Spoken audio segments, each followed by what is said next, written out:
And our next speaker to sort of give the wrap up for the day is the beloved Patty Hatton.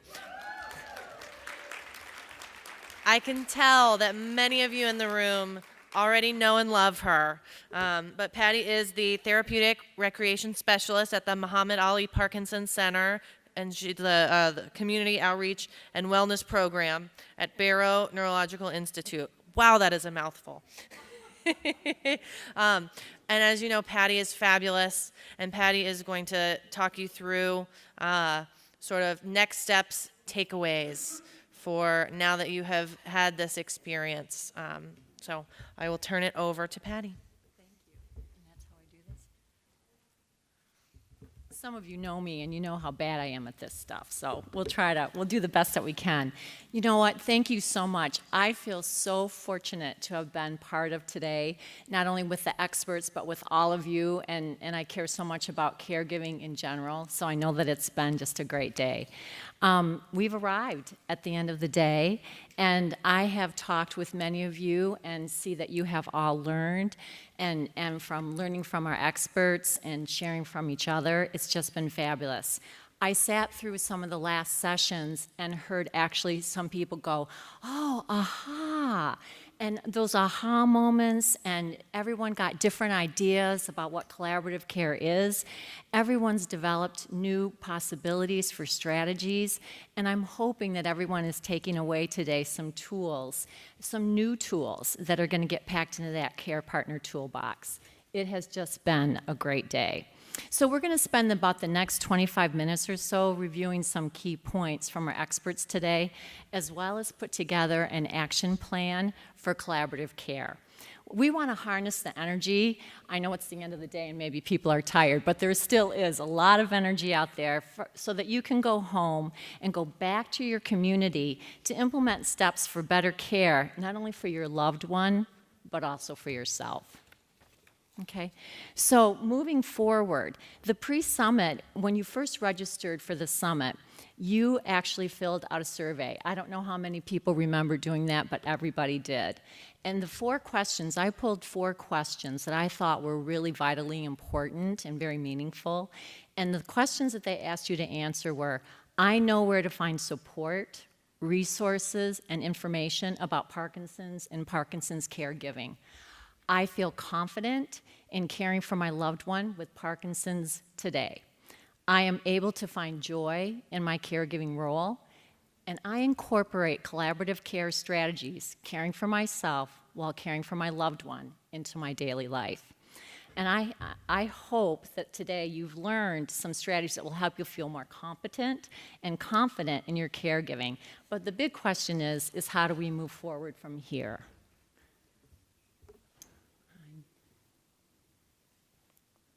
I knew it.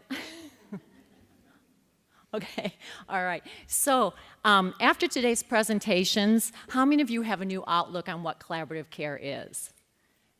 Yeah, I think so, and I'm really happy to see that because I came away with a different perspective as well. So a collaboration, then, a simple definition, is a purposeful relationship in which all parties strategically choose to cooperate in order to achieve shared or overlapping outcomes. So everyone's working together towards a common goal.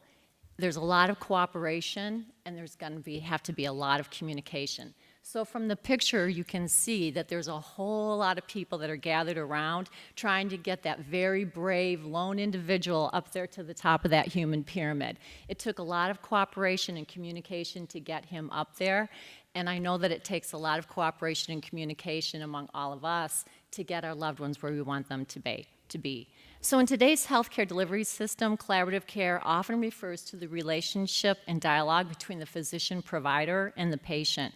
But today, we've been exposed to a broader definition of collaborative care to include the relationship and communication between the person with Parkinson's and the care partner, and then in turn, the interplay between other members of the collaborative team.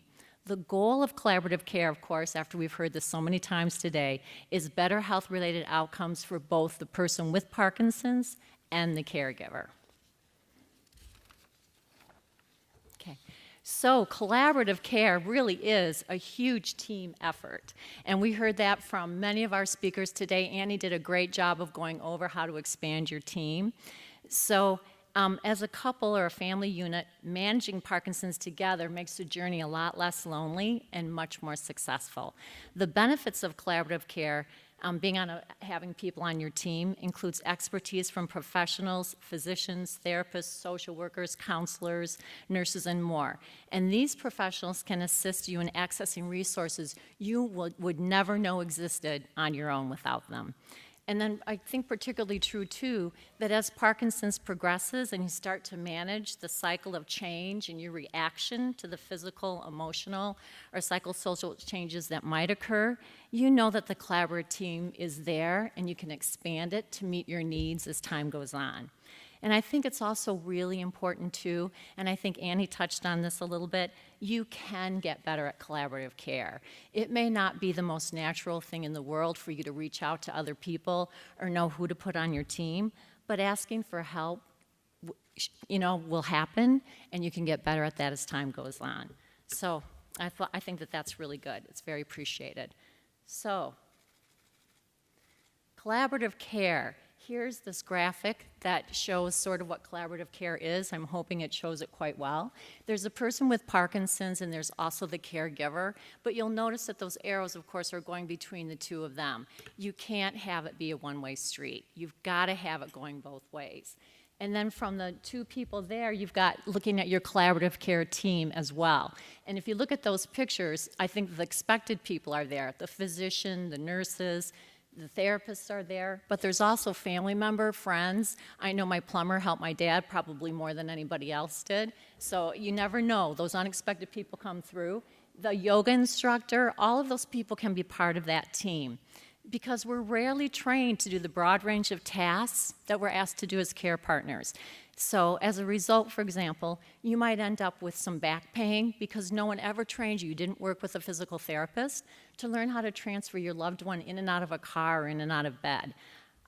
For some of you who are still working, and if you get diagnosed with Parkinson's disease, you might be really afraid about what's going to happen with your employment.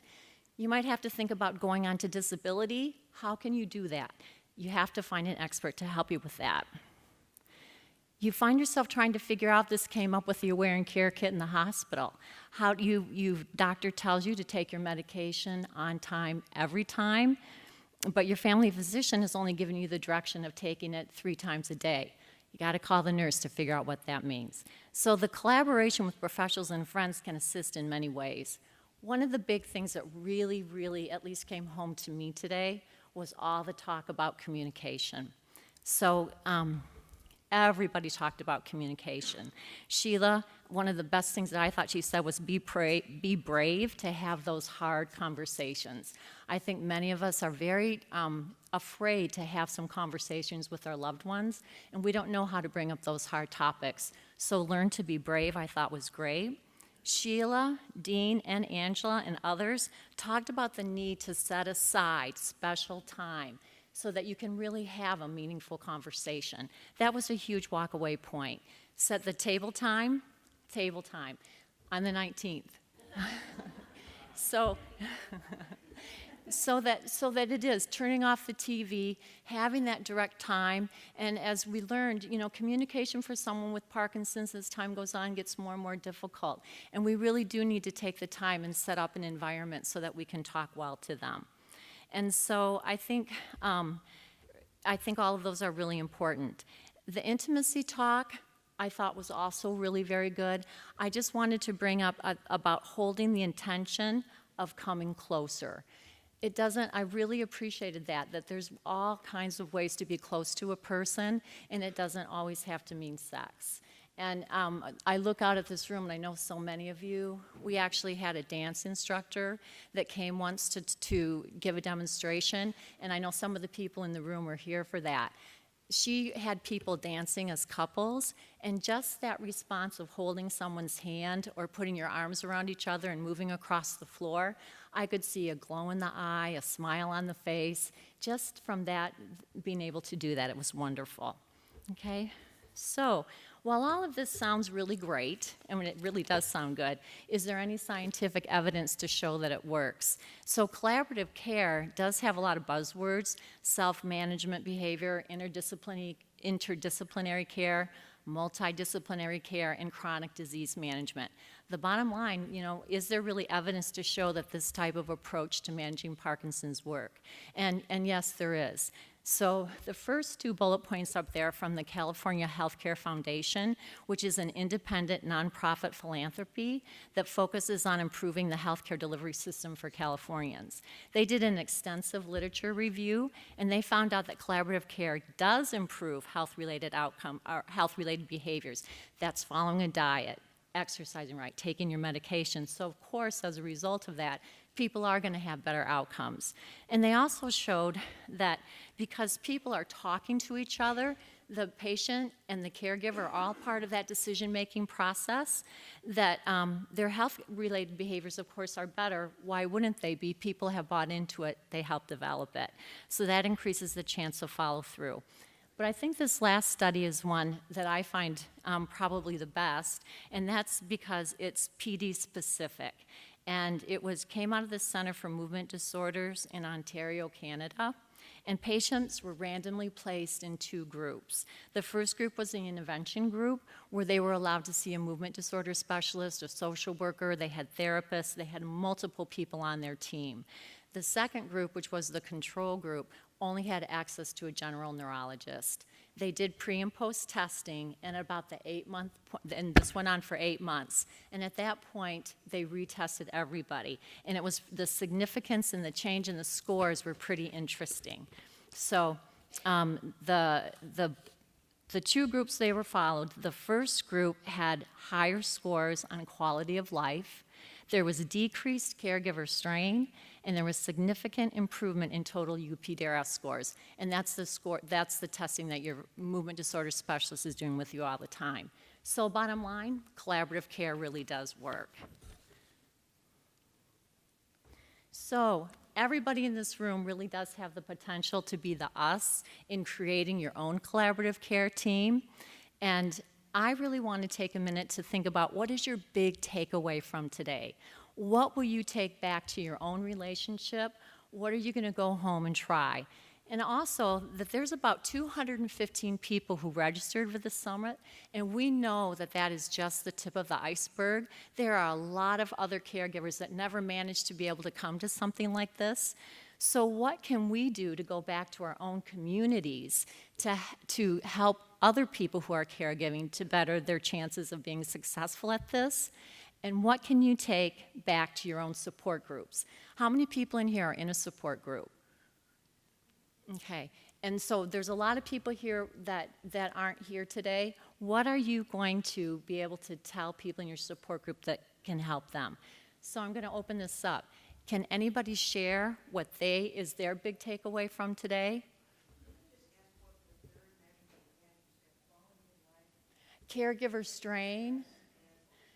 UPDRS. It's a United Parkinson's Disease Rating Scale, and that's the test that your movement disorder specialist does with you, and it does motor and things like that, okay? Anybody, what was your big takeaway from today? What are you going to go home and try at home? Anybody?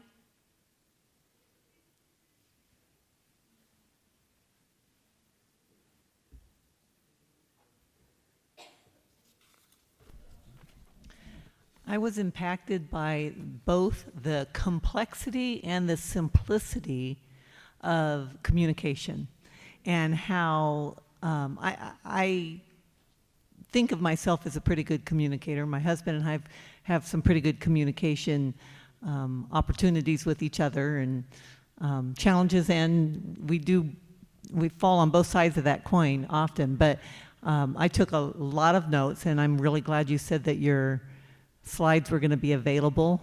My husband was trying to communicate with me while you were trying to communicate with me. So I need those slides, but I really want to study more deeply that so that we can improve our communication even more. Okay, thank you, Cindy.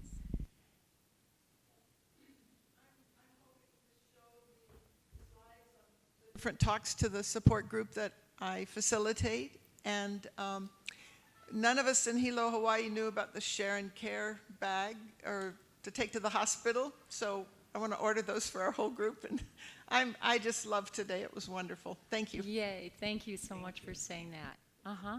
There's someone up here, too?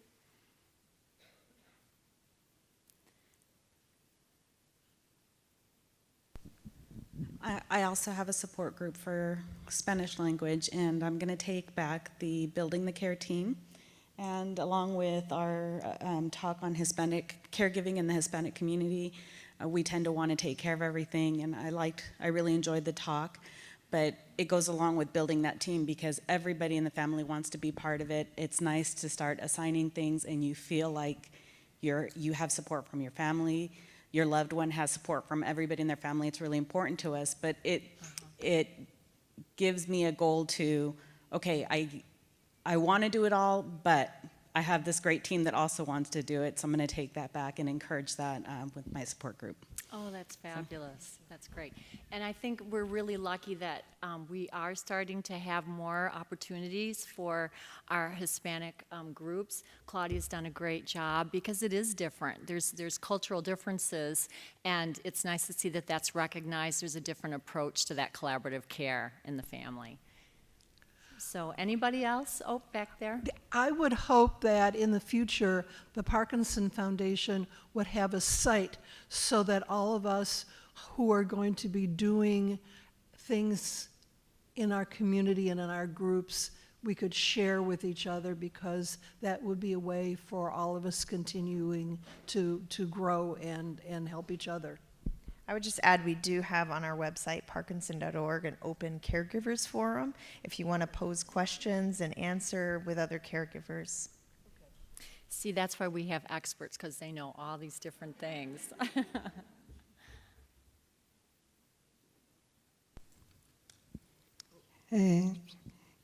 ¿Puedo hablar en español? Ok, perfecto. Pues yo soy la directora de la Fundación Puertorriqueña de Parkinson y quiero agradecer a la Parkinson Foundation por esta maravillosa oportunidad que nos brinda de enriquecimiento. En especial quiero agradecer a Claudia de Mohammed Ali Parkinson Foundation, que me puso en conocimiento de esta actividad y pude entonces tener la oportunidad de asistir. Voy a compartir mis conocimientos con la población a la que sirvo, que son pacientes de Parkinson y sus familiares y cuidadores, y a la comunidad de Puerto Rico en general, que necesita toda esta información. Y sería una gran oportunidad de recibir esta experiencia en Puerto Rico. Así es que si lo pueden considerar, le vamos a estar eternamente agradecidos. Muchas gracias. She is from the Parkinson Association in Puerto Rico, and she's very thankful for everything that she's learned here today, and especially to Claudia Martinez from Muhammad Ali. And she would love to bring all of this back to Puerto Rico. She's really looking forward to bringing back all the resources and hopes to host something similar to this in Puerto Rico sometime soon. Thank you. Yeah. Parkinson's Foundation, yeah. My turn? Yep. One more? Hi, Bill here. I have two suggestions. I've been at this world of Parkinson's for 14 years. A couple of things come to mind along the way. I definitely would like to have more events like this. This is super good for Caregiver, and it's the best thing I've seen in 14 years to come along and give me some help. I really need it, and I really appreciate what you did today. The second part is the share and care package. I ran into a glitch with it when my wife had surgery, major surgery for a non-Parkinson disease. I had a HELL time of getting the doctors to understand that she also had Parkinson's because she has a movement and she was in bed, so the doctors never saw her move, and they kept telling me she didn't have Parkinson's. Oh my.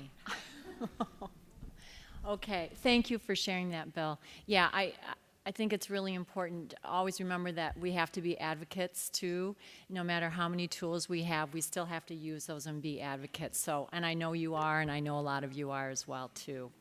Okay, so Those are some fabulous points, and I know that some of you are so excited to go back and share what you learned today. And the communication was a big thing. Some of the things on cognitive changes, too, were huge. And those were some of those aha moments I really heard came out. People were just unaware of that. So, oops. What happens if I have to go back? Okay. So, we're going to go back, but we all picked up a lot of knowledge today. We picked up a lot of information, and so I know everybody sort of wants to go home and think about making a change. And we're going to be changing some of those maybe not so great habits. We're going to try to make them better. But one of the things is that making a change actually does take a lot of confidence. And confidence to make a change really does involve 3 steps. So the first one is knowledge, and you all picked up a little bit more knowledge today, but it takes knowledge of Parkinson's disease in general. You need to know who your resources are, and you need to figure out over time who it is that you want to be on your team. The other thing is that collaborative decision-making is really important. Nobody needs to live in isolation, and that includes the person with Parkinson's. They need to be part of that collaborative decision-making, and if it's not just between the care partner and the person with Parkinson's, it opens up to that broader team now that we know exists, and that you can talk to therapists, you can talk to doctors, you can talk to nurses to be a part of that decision-making. I know someone recently was having a really hard time with their Parkinson's. There had been a big change, and they were besides themselves and didn't quite know what to do. And they were able to just finally sit down and talk to a nurse who explained some things to her that she didn't know before. There was no reason why she should have known those things, but it was good that she was able to do that. So putting 2 heads together, 3 heads together, 4 heads together often comes up with that better idea. But the real key to making change is goal setting. You've got to set some goals in order to be able to get where you want to be. So the next part of what we're going to do is actually try to set some goals. And we've got a lot of information out here. I don't want everybody to go home and forget about what it is that we're doing, and to really have a direction for you to take so that you feel more confident that what's going on. So before the summit, remember those 4 questions I asked? You filled out quite a few more of those. You completed a whole survey about your role and your feelings as a care partner. In 3 months, the Parkinson's Foundation is going to contact you and ask you to complete that survey again. And what the hope is that whatever has happened here today will increase your confidence that you're a better care partner, that you feel better about that role. And by setting a goal over some of the topics that were up today, whether it be communication, whether it be expanding your team, whatever that might be, we're hoping that by starting with those goals, you'll find that you feel much more successful. And just by the way, a Harvard business study found that people who have goals are 10 times more successful than people who don't have goals, and that even improves more if you write them down. So, are you guys ready to set a goal? Let's take a look at that. So, I want you all to come up with your own personal action plan. So on every table, everybody should have a goal sheet. Do you all find that there? They're in the middle of the table. They look like this. Okay. Okay, and it will also be online later on for those of you who don't have it. So today, stop and think. We're really going to take a few minutes to do this and really think our way through it. So the most important thing is to reflect on what happened today, what you learned today. What is your biggest takeaway? What is the one thing right off the bat that you think is the most important thing for you to address, either with your person with Parkinson's or maybe even your own caregiving goal? Okay? So I want you to maybe put a few of those things down and then choose just one. If we choose 10, our chances are probably that we won't get to that. So just choose one. And then I want you to come up with an action-oriented goal. So for example, as you can see what's up on the screen, if exercise is a really big thing. So someone might have a category goal. It's like, I know I need to help my loved one get more physically fit and get a little bit more active. That's wonderful. We want to take it one step further and go to an action goal, and that's to take defined steps to reach the goal. So you're going to schedule an appointment with an instructor to get an assessment, to get in, so you can start classes twice a week. So that's what I'd like to see you take as some defined steps. And then at the very bottom, in your spare time, I want you to write down, what do I want to make sure I remember from today? There was a lot of information covered. It's at the end of the day. I know everyone's getting tired. So just jot down a little bit of what some things that you don't want to forget. And when we're all done doing that, I'm going to ask if anybody would be willing to share what their goals are. I know some people might be uncomfortable talking about that in this large of a group. But for those of you who aren't, it would be great for you to share your goal, because other people can learn from what you want to accomplish, and that might help them establish their own goal. Okay, so let's just take a minute and do that. Okay, got your pens? Everybody got a pen? Okay. I have no idea what time it is. I just realized that was right there.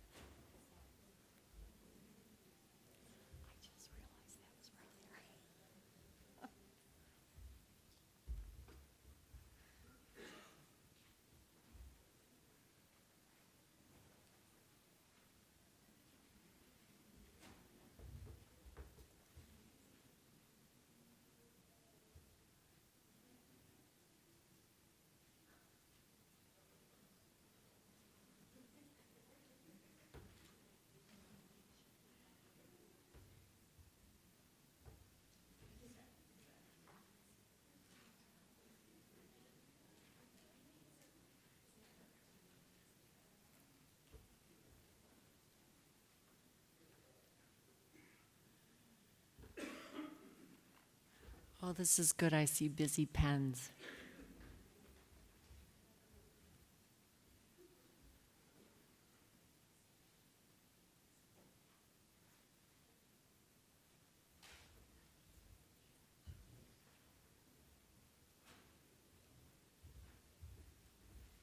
We're going to give everybody just about one more minute, and then we need to wrap that up.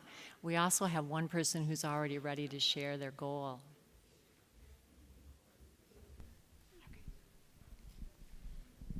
My goal is to never give up on your dreams and your life and your loved ones, and to always pray with all your heart for them, and never give up on your family. Thank you for sharing that. That was wonderful. And very brave. Is anybody else, would anybody else like to share what their goal is? Okay, well, it looks like, I thought I saw a hand.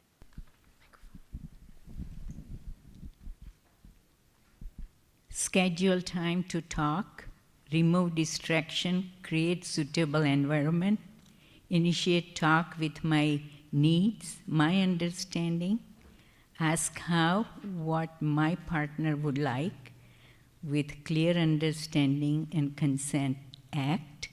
If all fail, seek help. Thank you very much. Did everybody hear that? That was great. And there's one person over here. My experience today in that little girl motivated me to implant more, give them more information and include the kids in this collaborative care, because my experience in my family, all the grandkids, they always want to help, but we don't give them the information, you know, at their age. And but they're so lovely, and they always want to help. So if you were going to put that into a goal, how are you going to do that? You're going to talk to your kids and give them some things to do? Tell them to spread the word with their friends, with the little friends, because yeah, I have nieces. My kids are college now, but I have nephews and nieces, in, to share information like I used to do with an adults, but to do something, implant something with the little kids. Thank you so much. And Elaine talked about that today too, giving kids more responsibility and that they're capable of doing that, and it makes them feel good too. So that's great. Okay. Oh, one more. I'm going to talk to my husband's friends who are always saying that, sorry, they're willing to help, but I don't, he definitely doesn't call them, and I don't either. So I'm going to talk to them. Good for you. And that's not always an easy thing to do. So we wish you the best of luck with that, because as we heard, people usually are willing to help and come through if we ask them to do that. So great. Okay, I'm all done. I just have one last slide, and we're gone full circle today. We're back taking a look at Doug and his wife Magda and their wonderful collaborative care pictures and how healthy they look as they've moved through their collaborative care cycle down there to that bottom, which was just last year in 2017. And you can tell that by having collaborative care, they are very happy. So everyone go forward, institute your action plan, and have a great rest of your day. Thanks.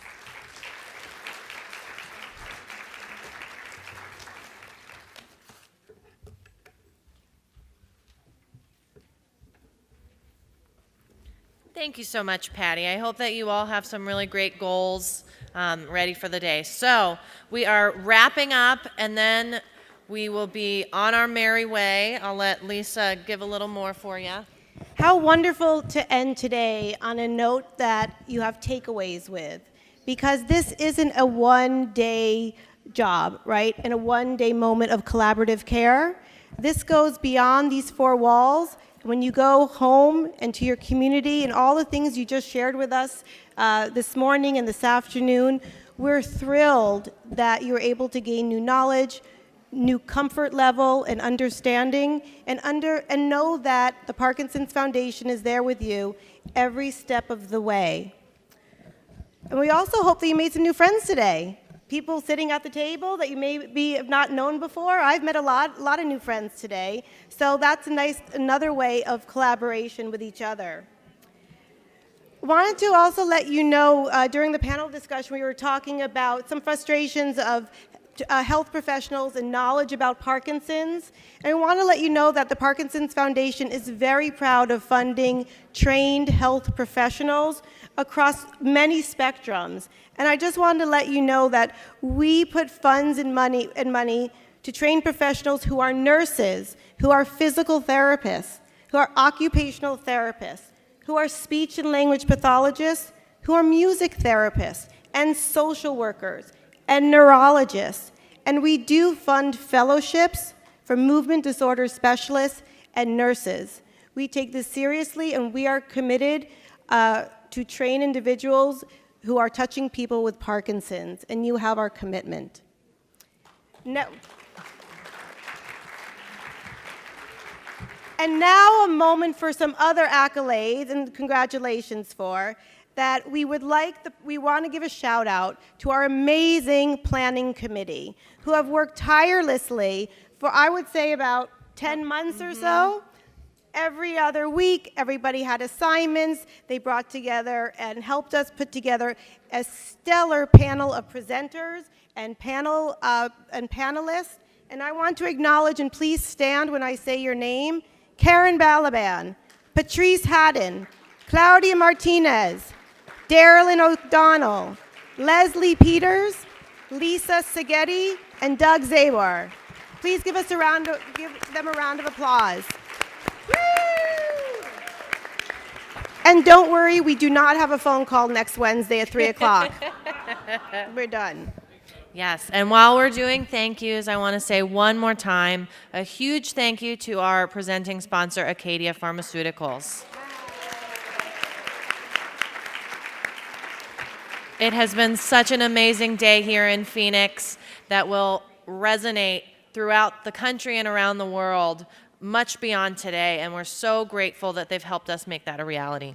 All right, and with that, we will close. I will say, those of you who are listening on headsets in Spanish, don't forget to return those. The lanyards that are holding your name tag, if you don't mind, we would love to have you drop those off so we can use them for future conferences. And thank you to everyone who came today.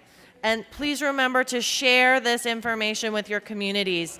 These presentations will be available online for the rest of time. So tell your friends, tell your loved ones to watch it again. And thank you so much.